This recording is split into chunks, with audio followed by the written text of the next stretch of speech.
Welcome back to Ayush and Akanksha YouTube channel. ಈ ವಿಡಿಯೋವನ್ನು ನೋಡಿ ನಿಮಗೆ ಸ್ವಲ್ಪ ಕನ್ಫ್ಯೂಸ್ ಆಗಿರಬೇಕು ಅಲ್ವಾ? ಇವರ ಮಲ್ಲಿಗೆ ತೋಟ ಬೇರೆ ರೀತಿಯಾಗಿ ಕಾಣಿಸ್ತಾ ಇದೆ ಅಂತ ಅಂದ್ಕೊಳ್ತಾ ಇರಬಹುದು. ಇದು ನನ್ನ ಮಲ್ಲಿಗೆ ತೋಟ ಅಲ್ಲ. ಈ ವಿಡಿಯೋವನ್ನು ನನ್ನ ಸಬ್ಸ್ಕ್ರೈಬರ್ ಕಳಿಸಿದ್ದಾರೆ. ಈ ವಿಡಿಯೋವನ್ನು ಕಳಿಸಿದ ಒಂದು ಉದ್ದೇಶ ಏನಂದರೆ, ಈ ಎಲ್ಲ ಗಿಡವನ್ನು ಅವರು ಸೇಲ್ ಮಾಡ್ತಾ ಇದ್ದಾರಂತೆ. ಅವರ ಬಳಿ ಇನ್ನೂ ಕೂಡ ಗಿಡ ಇದೆ, ದೊಡ್ಡ ದೊಡ್ಡ ಗಿಡ ಇದೆ. ಇದೆಲ್ಲವೂ ಕೂಡ ಅವರೇ ರೆಡಿ ಮಾಡಿದಂತಹ ಗಿಡಗಳು. ಈಗ ಅವರಿಗೆ ಮೇಂಟೆನೆನ್ಸ್ ಸ್ವಲ್ಪ ಕಷ್ಟ ಆಗ್ತದೆ ಅಂತ ಅವರು ಇದನ್ನೆಲ್ಲ ಸೇಲ್ ಮಾಡ್ತಾ ಇದ್ದಾರೆ.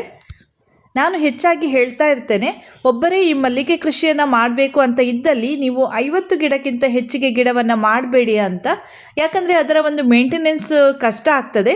ಸ್ಟಾರ್ಟಿಂಗಲ್ಲಿ ಸುಲಭವಾಗಿ ನಾವು ಅದನ್ನು ಮೇಂಟೈನ್ ಮಾಡಬಹುದು. ಯಾಕಂದರೆ ಚಿಕ್ಕ ಚಿಕ್ಕ ಗಿಡದಲ್ಲಿ ತುಂಬ ಏನು ಹೂವು ಆಗುವುದಿಲ್ಲ. ಗಿಡಗಳು ದೊಡ್ಡದಾದಂತೆ ನಮಗೆ ಅದನ್ನು ಮೇಂಟೈನ್ ಮಾಡುವುದು ಕಷ್ಟ ಆಗ್ತದೆ. ತುಂಬ ಹೂವಾದಾಗ ಅದನ್ನು ತೆಗಿಬೇಕು, ಕಟ್ಟಬೇಕು, ಹಾಗೆ ಅದಕ್ಕೆ ಗೊಬ್ಬರ ಹಾಕಬೇಕು ಅಂತ ಇದ್ದಾಗ ನಮಗೆ ಅಷ್ಟೊಂದು ಗಿಡವನ್ನು ಮೇಂಟೈನ್ ಮಾಡುವುದು ತುಂಬಾ ಕಷ್ಟ ಆಗ್ತದೆ. ಅದೇ ರೀತಿಯಾಗಿ ಇವರಿಗೂ ಕೂಡ ಸ್ವಲ್ಪ ಕಷ್ಟ ಆಗಿ ಇದನ್ನೆಲ್ಲ ಅವರು ಸೇಲ್ ಮಾಡ್ತೇನೆ ಅಂತ ಹೇಳ್ತಾ ಇದ್ದಾರೆ.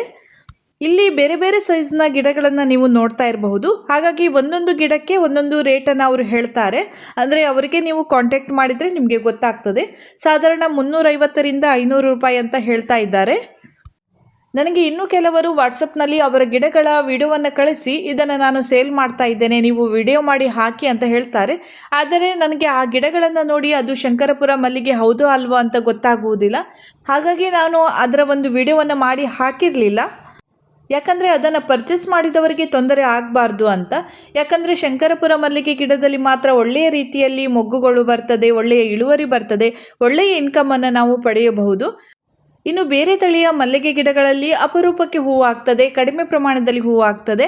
ಹಾಗಾಗಿ ನಾನು ಅದನ್ನು ವಿಡಿಯೋ ಮಾಡಿ ಹಾಕಿರಲಿಲ್ಲ. ನನ್ನ ವಿಡಿಯೋವನ್ನು ನೋಡಿ ಪರ್ಚೇಸ್ ಮಾಡಿದವರಿಗೆ ಯಾವುದೇ ತೊಂದರೆ ಆಗಬಾರ್ದು ಅಂತ. ಇಲ್ಲಿ ನೀವು ನೋಡ್ತಾ ಇರಬಹುದು, ಇದು ಶಂಕರಪುರ ಮಲ್ಲಿಗೆ ಗಿಡನೇ.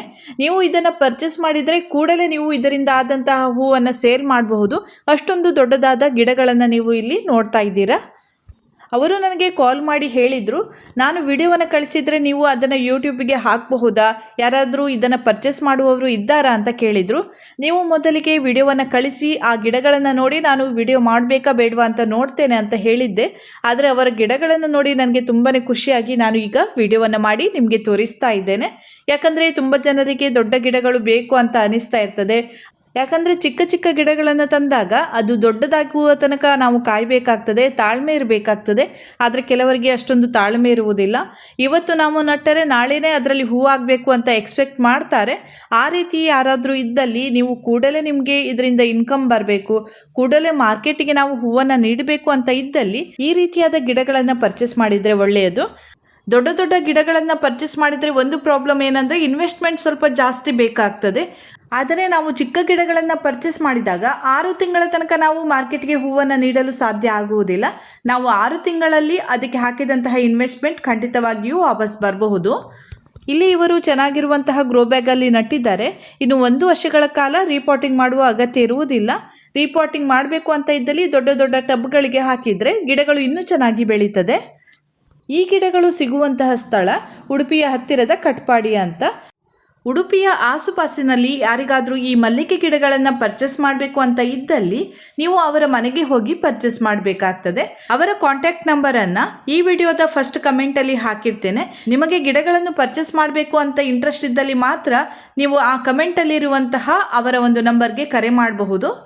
ಇನ್ನು ಕರೆ ಮಾಡಿ ಕೊರಿಯರ್ ಮಾಡಲಿಕ್ಕೆ ಆಗ್ತದಾ, ಬಸ್ಸಲ್ಲಿ ಕಳಿಸ್ಲಿಕ್ಕೆ ಆಗ್ತದಾ ಅಂತ ಕೇಳಬೇಡಿ. ಯಾಕಂದರೆ ಗಿಡದ ಒಂದು ಸೈಜನ್ನು ನೀವು ಇಲ್ಲಿ ನೋಡ್ತಾ ಇರಬಹುದು, ದೊಡ್ಡ ದೊಡ್ಡ ಗಿಡಗಳಿವೆ. ಹಾಗಾಗಿ ಅಲ್ಲಿಗೆ ಹೋಗಿ ನೀವು ಪರ್ಚೇಸ್ ಮಾಡಬೇಕಾಗ್ತದೆ. ನನಗೆ ತುಂಬ ಜನರು ಗಿಡಗಳು ಇದೆಯಾ ಅಂತ ಕಮೆಂಟ್ ಮಾಡ್ತಾ ಇರ್ತಾರೆ. ಅವರಿಗಾಗಿ ನಾನು ಈ ವಿಡಿಯೋವನ್ನು ಮಾಡಿದ್ದೇನೆ. ಇನ್ನು ಕೆಲವರಿಗೆ ಶಂಕರಪುರ ಮಲ್ಲಿಗೆ ಗಿಡವನ್ನು ಪರ್ಚೇಸ್ ಮಾಡಲಿಕ್ಕೆ ಸ್ವಲ್ಪ ಭಯ ಆಗ್ತದೆ ಅಂತ ಹೇಳ್ತಾರೆ. ಅದು ಶಂಕರಪುರ ಮಲ್ಲಿಗೆ ಗಿಡ ಹೌದಾ ಅಲ್ವಾ ಅಂತ ಗೊತ್ತಾಗುವುದಿಲ್ಲ ಅಂತ ಹೇಳ್ತಾರೆ. ಅವರು ಬೇಕಾದರೆ ಈ ಗಿಡಗಳನ್ನು ಪರ್ಚೇಸ್ ಮಾಡಬಹುದು. ಯಾಕಂದರೆ ಇದು ಶಂಕರಪುರ ಮಲ್ಲಿಗೆ ಗಿಡನೇ.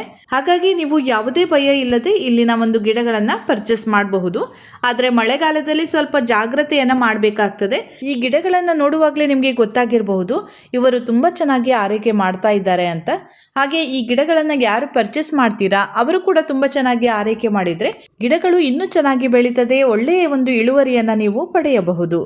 ಇಲ್ಲಿಗೆ ಇಂದಿನ ಈ ವಿಡಿಯೋವನ್ನು ನಾನು ಮುಗಿಸ್ತಾ ಇದ್ದೇನೆ. ಮುಂದಿನ ವಿಡಿಯೋದಲ್ಲಿ ಮತ್ತೆ ಭೇಟಿ ಆಗ್ತೇನೆ. ನನ್ನ ಈ ವಿಡಿಯೋ ಇಷ್ಟ ಆದರೆ ಲೈಕ್ ಮಾಡಿ, ಶೇರ್ ಮಾಡಿ. ಹಾಗೆಯೇ ಸಬ್ಸ್ಕ್ರೈಬ್ ಮಾಡೋದನ್ನು ಮರಿಬೇಡಿ.